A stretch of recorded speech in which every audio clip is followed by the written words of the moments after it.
Midnight, Mississippi, 1836.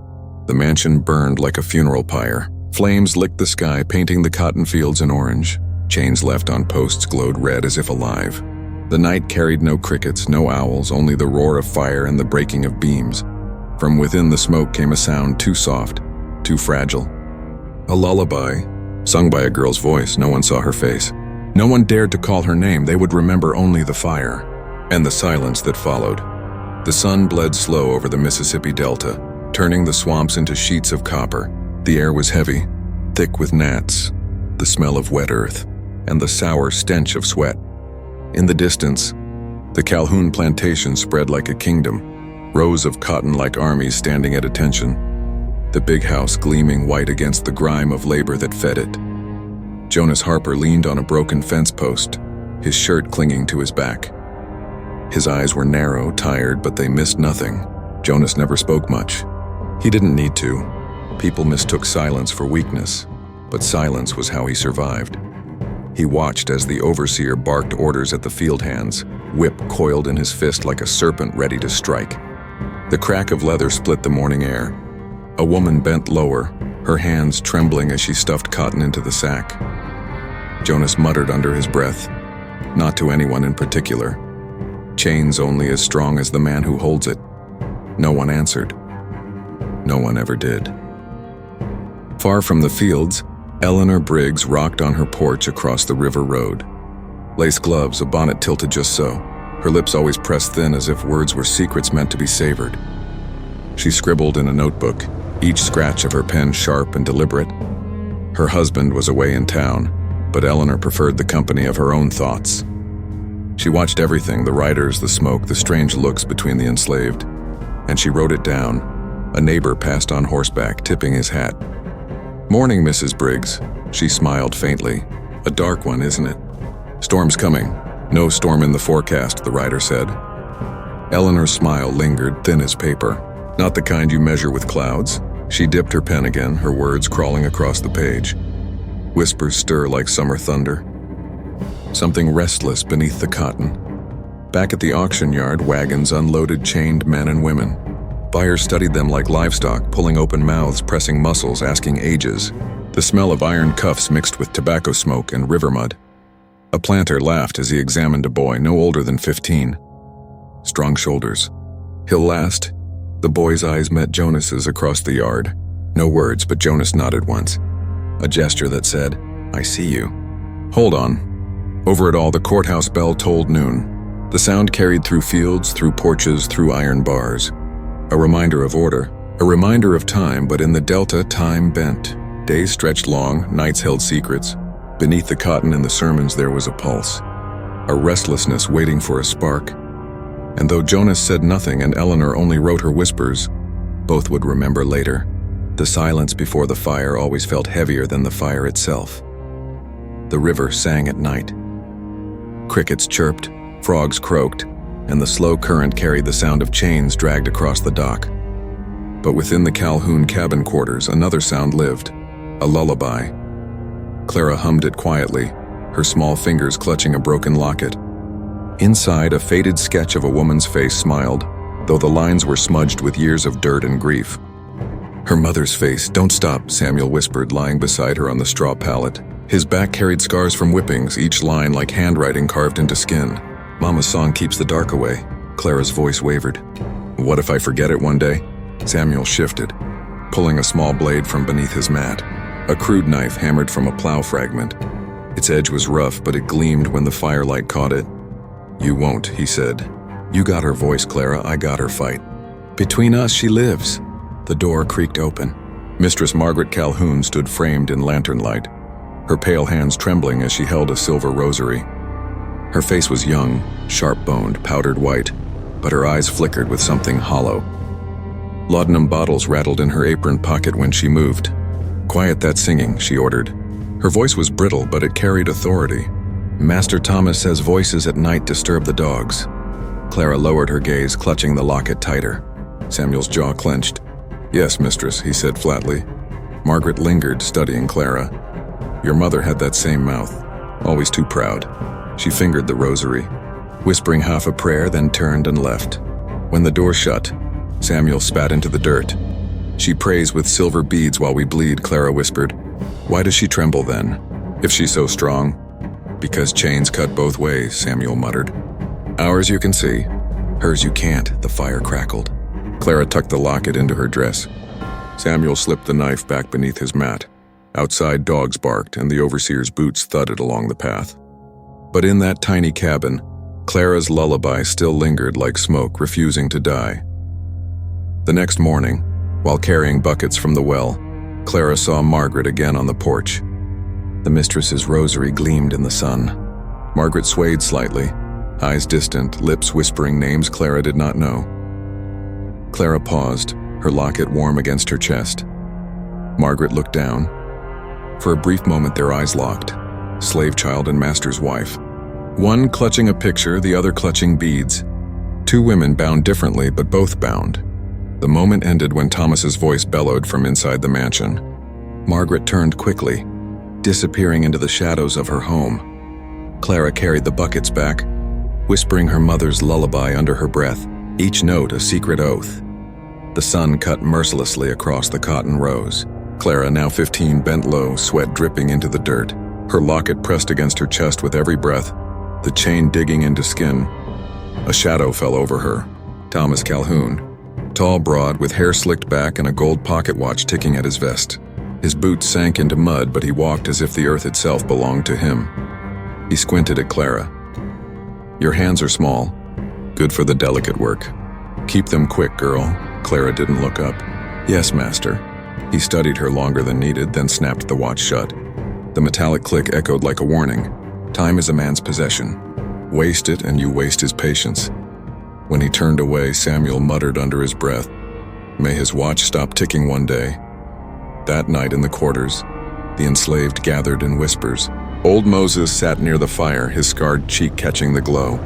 His voice was gravel, heavy with years of stories carried from across the ocean.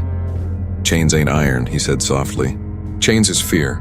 Break that and iron ain't nothing." Clara leaned close. "How do you break fear?" Moses smiled without teeth.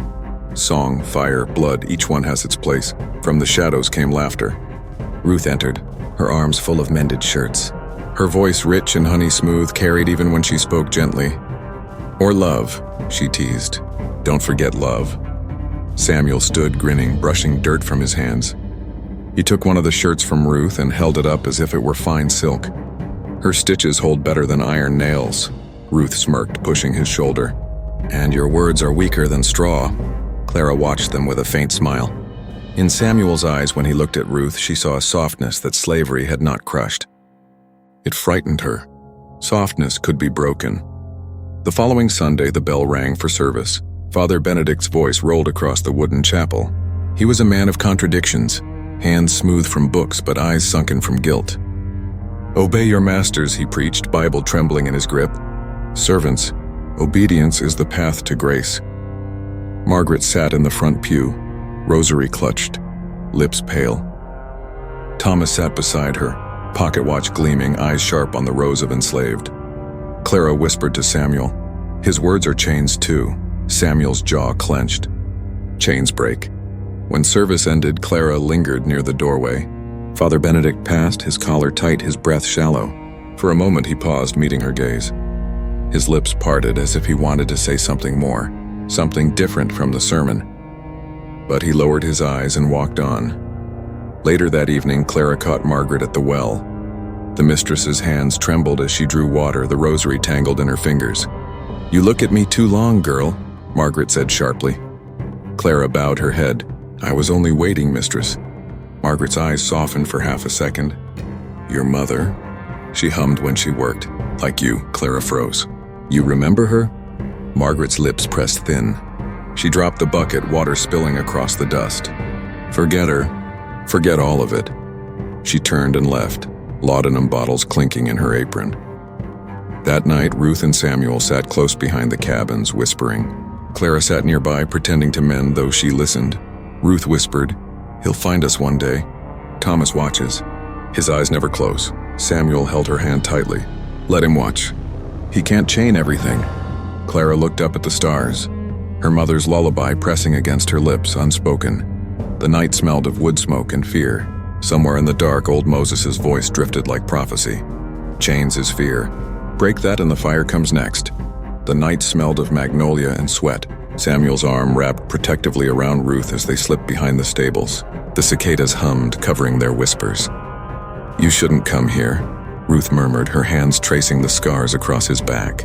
"If anyone sees us, let them," Samuel said, fire in his eyes. "Chains ain't stronger than this." She smiled faintly, but fear clung to her voice. "Don't speak so loud." The sound of boots shattered the moment. Torches flared. Overseer Raleigh staggered forward, whiskey heavy on his breath, whip coiled at his side. Well, he slurred. "What do we have here?" Behind him came Thomas Calhoun, sober, precise, every step deliberate.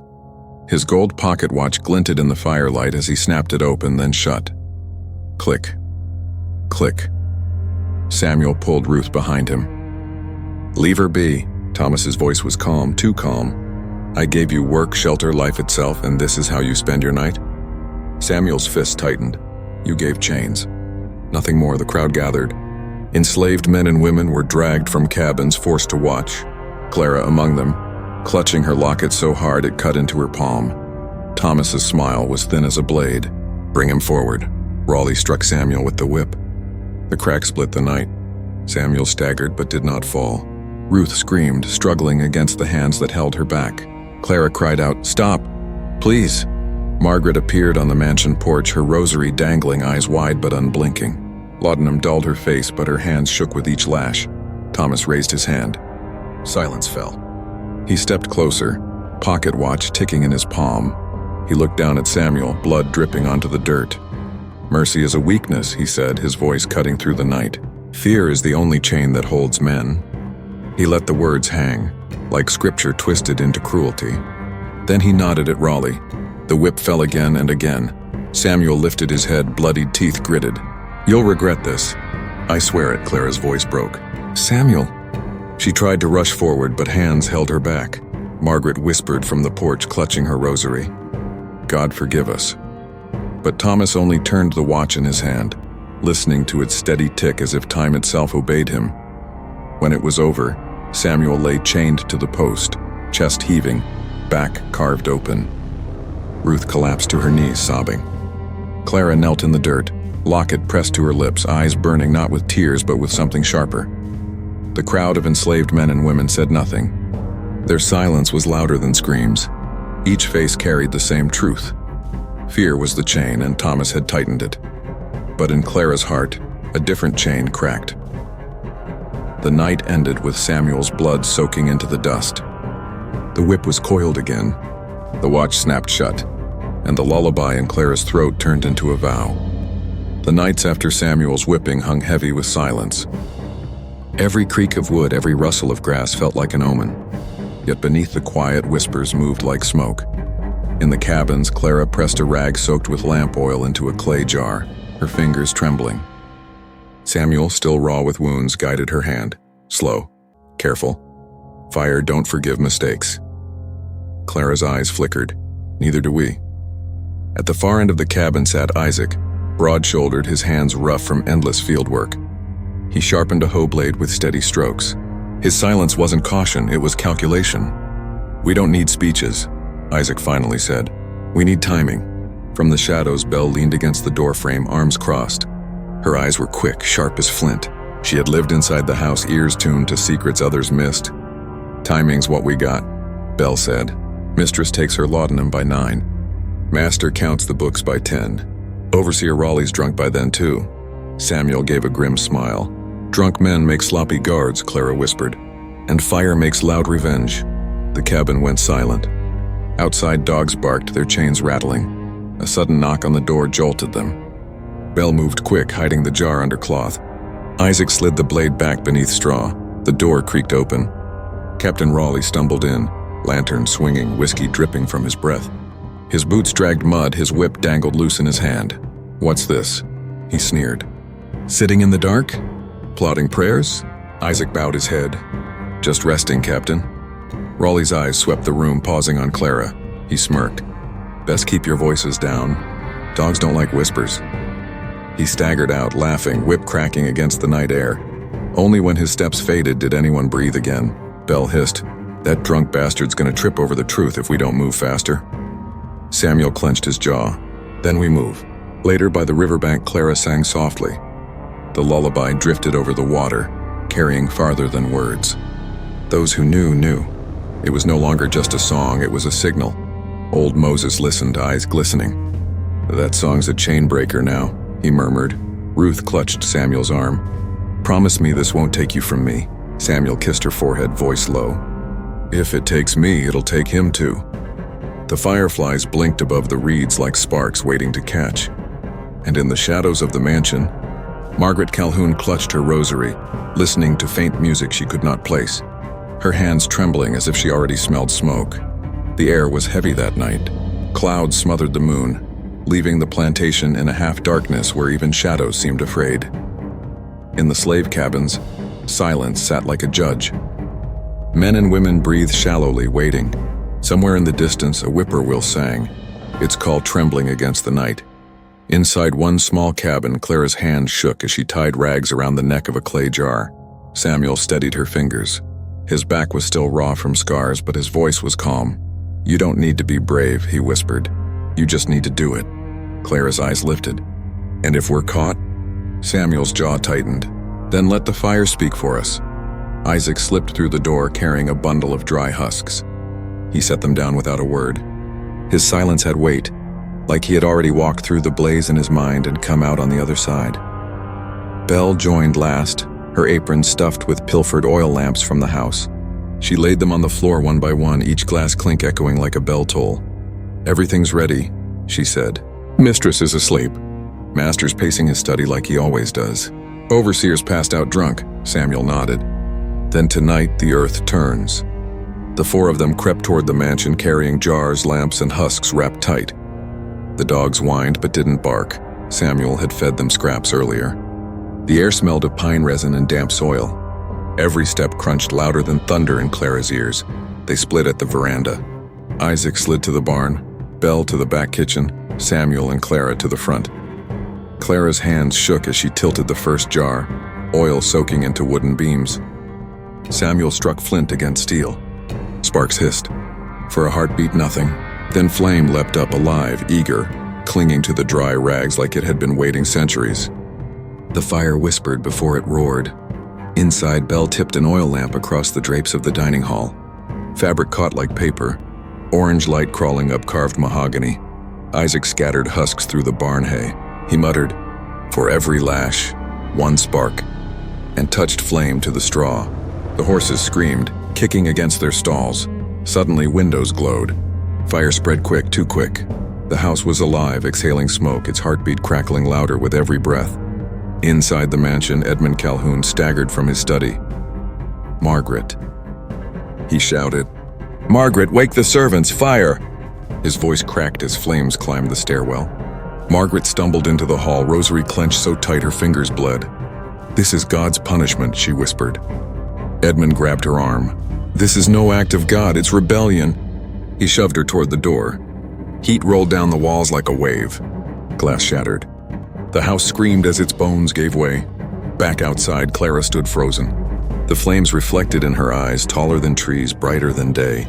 Her lullaby hummed at her lips, barely audible against the roar. Samuel gripped her shoulder. "Don't look back.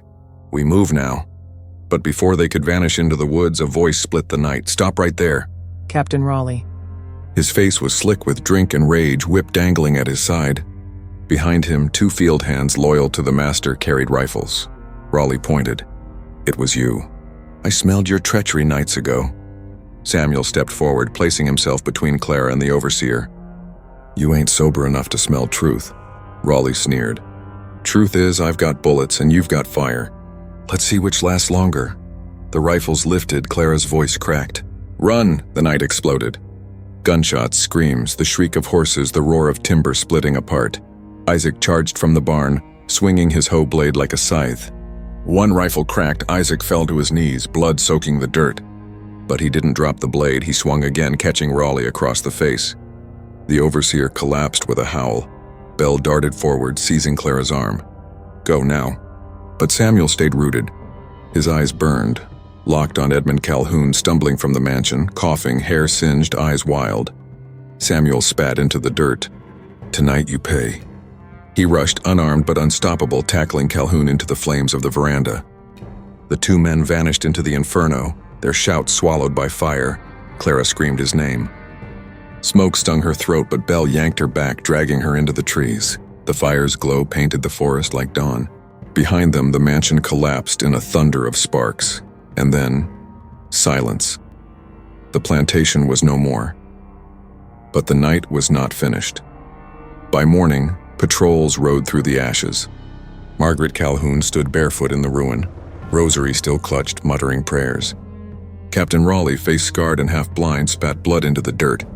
"Find them," he snarled. "Every last one. Bring the girl first." Clara's lullaby lingered in the smoke, a ghostly echo carried by the wind. The fire had spoken, but the reckoning had only begun. The sun rose over blackened earth. What had been a proud Calhoun estate was now nothing but charred beams and smoldering ash. Smoke curled skyward like a prayer too heavy to reach heaven. The air stank of resin, burned flesh, and grief. By mid-morning, riders arrived, neighbors, patrols, and slave hunters armed with dogs and rifles. Their boots crunched through embers as they circled the ruin. Among them, Captain Raleigh stood half-blind, his cheek ripped open, bandaged but oozing. His voice rasped with fury. "They thought fire would cover their tracks," he growled. "But fire leaves shadows. We'll find them." Margaret Calhoun sat on a toppled beam, dress singed, rosary clutched, rocking like a child. She murmured over and over, "The Lord tests the wicked. The Lord tests the wicked." Her words were smoke more than sound. That afternoon, the dogs caught the first scent. Belle was found near the creek, her apron still singed, feet blistered. She tried to run but stumbled, falling to her knees. One hunter pressed a rifle to her head. "Got one?" Raleigh limped forward, smiling with cracked lips. "Pretty little thief. Thought you could play with fire?" He kicked her down, mud streaking her face. Belle lifted her chin, defiance in her eyes. Better to burn in fire than live in chains. The butt of the rifle struck her skull. She dropped without a sound. The hunt stretched into night. Isaac, wounded and bleeding, was dragged from the woods. His body barely clung to breath. They tied him to a cart, blood trailing in the dirt. When Raleigh looked at him, Isaac forced a smile. His teeth were red. "Every spark becomes flame," he whispered. Raleigh spat. "And every flame gets stamped out." The whip cracked, silencing him forever. Clara remained hidden. For 2 days she wandered the swamp, mud sucking at her feet, mosquitoes feasting on her skin. Samuel's voice haunted her, echoing in the crackle of fire and the hiss of water. "Don't look back. We move now." But on the third night, hunger drove her to risk the edge of the woods. She approached a cabin where a field hand named Josiah kept watch. His face was tired, eyes sunken. "Please," Clara whispered, "just bread. I'll go." Josiah stared at her, torn. He had seen her since childhood, humming her lullaby at the wash. But fear dug its claws deeper than sympathy. "If I feed you, they'll hang my boy," he muttered. Her eyes widened. "Then you'll let them hang me instead?" He closed his eyes. When he opened them, he wasn't looking at her. He was looking at the shadows of riders already circling. "I'm sorry," he said. The dogs lunged from the dark. Clara didn't scream. She didn't run. She only hummed, her lullaby trembling through the night as they bound her hands. The trial was held in a neighboring town, more spectacle than justice. Crowds gathered, planters, merchants, housewives. They wanted to see the girl who burned a dynasty. Inside the courthouse, Clara stood in chains. Her dress was torn, hair matted with mud, but her back was straight. The judge, an old man with white whiskers, squinted at her like she was an insect pinned to glass. The charges were read: insurrection, arson, murder. Each word rang like a hammer. Raleigh testified first, his scarred face twisted. She lit the match herself. "I saw it with these eyes." Clara's lips curled. "Those eyes see whiskey more than truth," the room murmured. The judge struck his gavel. "Silence!" Margaret Calhoun followed. She trembled, rosary in hand. She sang that lullaby. "The same night my house burned." The devil put fire in her mouth. Clara looked at her, voice quiet but steady. "The devil wore your husband's hands." A gasp rippled through the hall. Witness after witness spoke. Some slaves, pressured by fear, swore she was guilty. Others stayed silent, staring at the floor. When her turn came, Clara did not plead. She stood tall, chains rattling, and let her words cut sharper than any blade. You call it murder. I call it justice. You call it rebellion. I call it breath. You call it sin. I call it freedom. The judge's face turned stone. He whispered to his clerk. Moments later, the verdict thundered. Guilty. Sentenced to death by hanging at dawn. That night in her cell, she sat on the floor humming. Belle's blood, Samuel's fire, Isaac's last smile, they circled her like ghosts. A guard leaned against the bars, chewing tobacco. You got any last words, girl? She met his eyes, unflinching. Tell them the fire still burns. The guard spat and turned away, but her words followed him like smoke. At dawn, the town gathered. A rough wooden gallows stood in the square, rope dangling.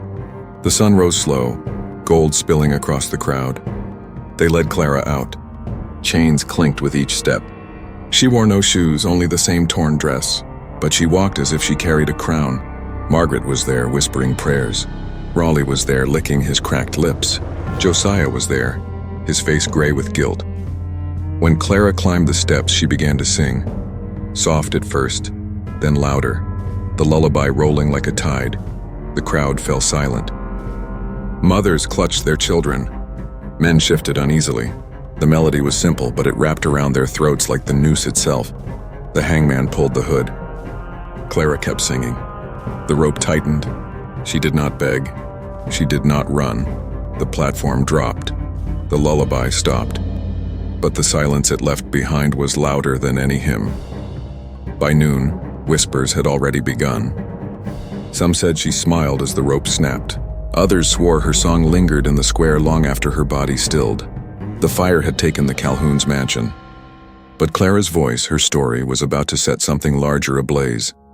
They buried Clara in an unmarked grave at the edge of the town, beneath a crooked oak.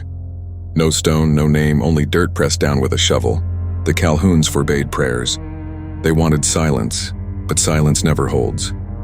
That night, women from the quarters came quietly, laying scraps of cloth, beads, and husks of corn on the mound. They whispered her lullaby in low voices, passing it to children who hadn't yet learned their own names. The guards dismissed it as mourning. They did not hear it for what it was, seed planted in ash. In the months that followed, the Calhoun estate was rebuilt, smaller, meaner, stripped of its grandeur. Neighbors avoided it, saying the ground still smelled of smoke. Margaret drifted through the halls like a ghost, clutching her rosary until her hands bled. Captain Raleigh drank himself deeper, his scarred face earning him the name One-Eyed Devil. But while their power rotted, Clara's name grew. In whispers around cabin fires, she became the girl who sang to the flames. Some said she was never caught, that the gallows broke and she walked away laughing. Others swore her spirit haunted the woods, singing lullabies that made overseers lose their way at night. In Charleston, a preacher wove her tale into a sermon. "The Lord sent fire through the hands of the lowly," he thundered. He tested the proud, and they were found wanting. Congregants murmured, "Amen," eyes shining with secret hope. Further south, sailors sang a work song on the docks, tapping rhythm on crates. She lit the night. She lit the sky. Chains will burn before I die. The tune spread downriver, carried on barges, whispered in fields. By harvest season, the name Clara was spoken like a talisman. Not everyone remembered her as a saint. Planters called her a demon, a warning. In taverns, they muttered about the dangers of teaching slaves to read, or letting them gather after dusk. Laws tightened. Patrols doubled, but the more they tried to stamp out her memory, the brighter it burned. Josiah, the man who betrayed her, lived with the weight of her last glance. Each night he heard her lullaby in dreams. He confessed to no one, but neighbors saw him aging fast, hair turning white before 40. They whispered that guilt gnawed him from the inside. Margaret Calhoun never spoke Clara's name again. Yet when she died years later, the servants swore her last breath was a lullaby. By the eve of the Civil War, Clara was no longer just a girl. She was legend. Abolitionist newspapers printed embellished tales. Sometimes she was 16, sometimes 20. Sometimes she burned the house with a torch, sometimes with a song. Each telling twisted, exaggerated, reshaped, but at the core, the same truth pulsed. A young enslaved woman had struck back, and the fire had not been forgotten. Children born decades later played games in the dirt, chanting, Clara lit the fire. Clara took the night Clara's song will carry, till chains are out of sight. The song carried farther than the smoke ever had, and long after the mansion's ashes sank into soil, travelers swore that on humid Mississippi nights, if you walked past the oak where she lay, you'd hear a lullaby in the wind, soft, haunting, unfinished. The voice of a girl who burned her master's house at midnight and lit a story that refused to die. History remembers kings and generals, but it is built on the backs of the forgotten. Clara was one of those meant to vanish, buried in an unmarked grave, written off as nothing more than property destroyed. Yet her fire proved stronger than their silence. What does it mean when a girl with nothing can shake the pillars of a dynasty? It means that oppression breeds its own undoing. Every lash leaves a scar, every chain forges a spark, every silence hums with a song waiting to break free. Clara's lullaby was more than music. It was defiance disguised as tenderness, a melody that turned into a match. Justice is never clean in history. For some, Clara was a murderer. For others, a martyr. Between those lines lies the truth. She was a human being who refused to accept a world built on her suffering, and that refusal cost her everything. But in losing her life, she gave something larger, memory. A memory that slipped past gallows and patrols, that reached across fields and rivers, that carried into sermons, songs, and stories. Her fire asks a question that does not age. When the world denies you freedom, what would you burn to claim it? Clara's story does not rest in the ashes of one Mississippi night. It lingers in every whisper of rebellion, in every song sung low enough that the overseer could not hear. It lingers because fire spreads. The question left for us is simple and heavy. If you lived in Clara's world, would you stay silent to survive? Or would you risk everything to set the night ablaze? Every generation faces its own chains. Some are iron, some invisible, but the fire she lit asks us all. When the walls close in, when injustice chokes the breath from your lungs, what would you do? Would you forgive, or would you burn it all down? Her lullaby may have ended at the gallows, but her voice carries still. It's up to us to decide how loudly it will echo. This was Clara of Mississippi, the enslaved girl who set fire to her master's mansion at midnight. If this story shook you, subscribe to the Slave Resistance for more untold histories. Like this video, share it with someone who needs to hear it, and let me know in the comments, if you were in Clara's place, what choice would you make? Because history doesn't just live in books, it lives in us.